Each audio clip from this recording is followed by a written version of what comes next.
இன்றைக்கி நம்ம செய்ய போகிறது வெண்டைக்காய் காரக்குழம்பு. தேவையான பொருட்கள் பார்க்கலாம். வெண்டைக்காய் 1/4 கிலோ எடுத்து நறுக்கி வச்சுருக்கேன். 2 குச்சி கருவேப்பிலை, வெந்தயம் 1/4 டீஸ்பூன்,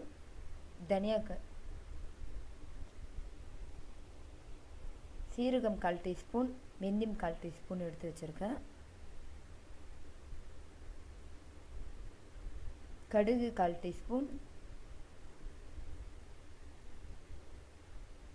2 தக்காளி எடுத்து அரிச்சு வச்சுருக்கேன்.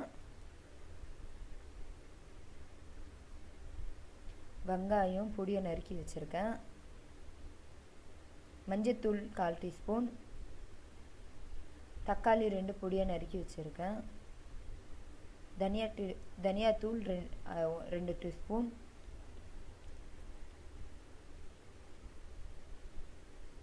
பச்சை மிளகா 1, இஞ்சி 8 பல்லு நசுக்கி வச்சுருக்கேன். மிளகாய்த்தூள் 1/2 டீஸ்பூன்,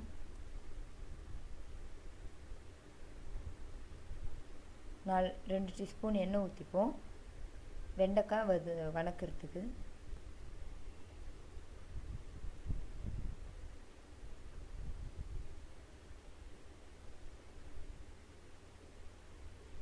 இந்த எண்ணெயில் நல்லா வெண்டைக்காய் வணங்கினா தான் வயவப்பு தெரியாமல் நல்லாயிருக்கும். வெண்டைக்காவும் சாப்பிட ருசியாகவும் இருக்கும். அதனால் நல்லா வெண்டைக்காயை வணக்குவோம்.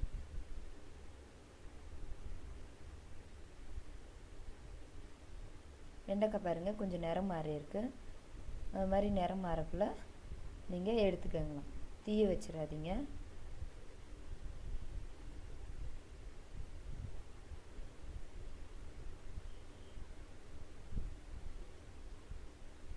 இப்போ 4 டீஸ்பூன் எண்ணெய் ஊற்றிப்போம்.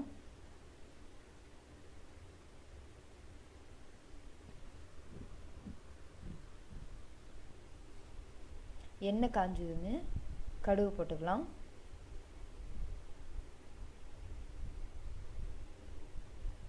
பார்த்தீங்கன்னா கடுகு நல்லா பொரிய ஆரம்பிக்குது. இப்போ நம்ம எடுத்து வச்ச 1/4 டீஸ்பூன் சீரகமும் 1/4 டீஸ்பூன் வெந்தயத்தையும் அதிலே ஒன்றா கொட்டிப்போம்.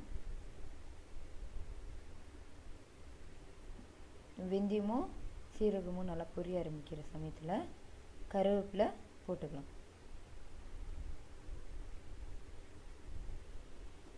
நம்ம நறுக்கி வச்ச ஒரு பச்சை மிளகாவை போட்டுக்கலாம்.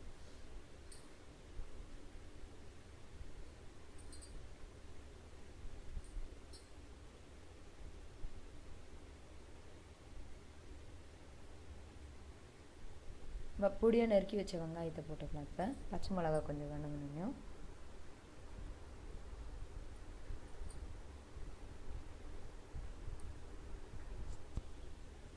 வெங்காயம் சரியாக வணங்கலைன்னா கூட ஒரு மாதிரி வயவாய்ப்பாக வெண்டைக்காய் இருக்கும், நல்லா இருக்காது. குழம்பு வாடை அடிக்க ஆரம்பிக்கும். அதனால வெண்டைக்காய் அந்த மாதிரி வரக்கூடாதுன்னா நல்ல வெங்காயத்தை வணக்கிக்கும். பாருங்க இந்த மாதிரி ஸ்டேஜுக்கு வந்துடும். வெங்காயம் நல்லா வணங்குச்சுன்னா இந்த மாதிரி கண்ணேரம் மாறிச்சுன்னா அந்த சமயத்தில் நீங்கள் பூண்டு 8 பல் நசுக்கி வச்சுருக்கோம். பூண்டு அதை போட்டுப்போம்.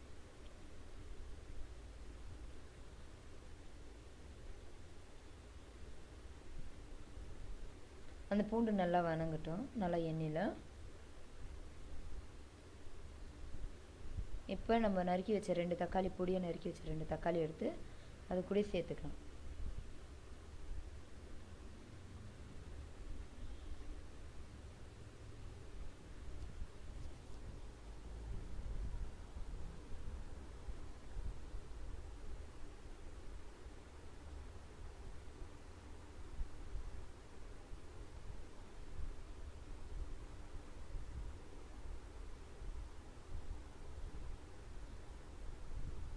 பாருங்கள் தக்காளி நல்லா வெந்துருச்சு. இந்த சமயத்தில் நம்ம அரைச்சி வச்ச 2 தக்காளியை ஊற்றிக்குவோம்.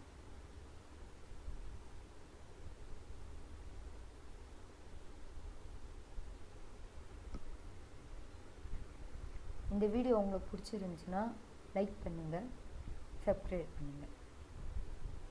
இப்போ பார்த்தீங்கன்னா தக்காளி நல்லா அந்த தண்ணியெல்லாம் சுண்டி ஒரு பதத்துக்கு வந்துருச்சு. இப்போ உப்பு போட்டுக்குவோம், தேவையான அளவுக்கு உப்பு.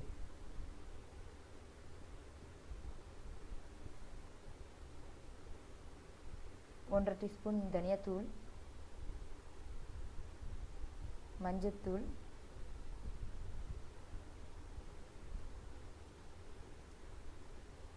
மிளகாய்த்தூள் போட்டு மஞ்சத்தூள் போட்டுக்கோங்க. மஞ்சத்தூள்,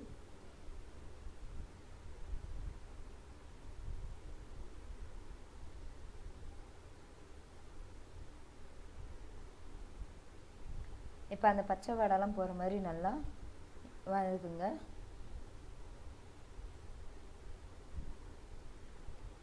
பாருங்க, நல்லா அந்த மசாலாலாம் நல்லா இதாகி தக்காளியும் அது கூட கலந்து நல்லா இந்த மாதிரி வந்துருச்சு கெட்டியாக.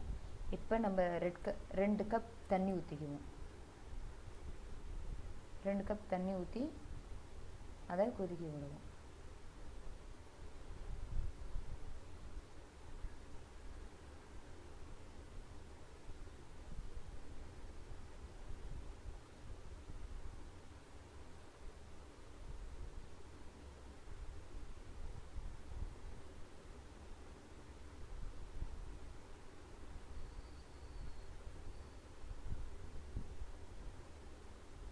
நல்லா 5 நிமிஷம் கொதிக்கிட்டோம். 5 நிமிஷம் ஆயிடுச்சு. பாருங்கள், நல்லா கொதிச்சிருச்சு. இந்த மாதிரி சமயத்தில் நம்ம வெண்டைக்காயை சேர்த்துக்கலாம். நல்லா கொதித்து அந்த பச்சை வாடை போகணும். பாருங்க,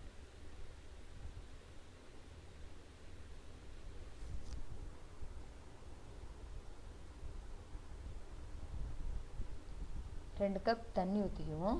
வெண்டைக்காய் நல்லா வேகணும் இல்லையா, அதனால 2 கப் தண்ணி ஊற்றிக்கலாம். அப்போ தான் நமக்கு குழம்பு கொஞ்சம் தாராளமாக கிடைக்கும்.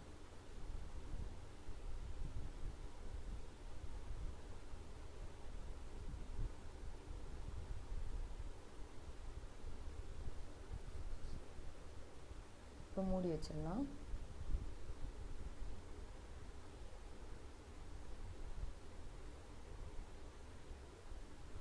வெண்டைக்காய் வந்து நல்ல மூளை வளர்ச்சி குழந்தைக்கெல்லாம். நீங்கள் வெண்டைக்காய் குழம்பு வாரத்தில் 2 நாளாச்சும் செஞ்சு தான் இருக்கணும். இது நல்லா இருக்கும் வெண்டைக்காய் குழம்பு.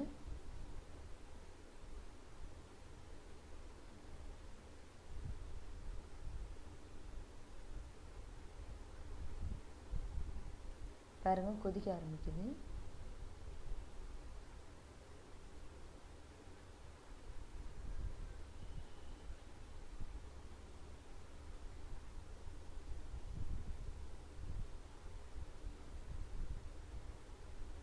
பார்த்திங்கன்னா எல்லாமே ஒன்றா சேர்ந்து நல்லா கொதிக்க ஆரம்பிக்குது. இப்போ வந்து நல்லா கிண்டி விட்டுக்கோங்க.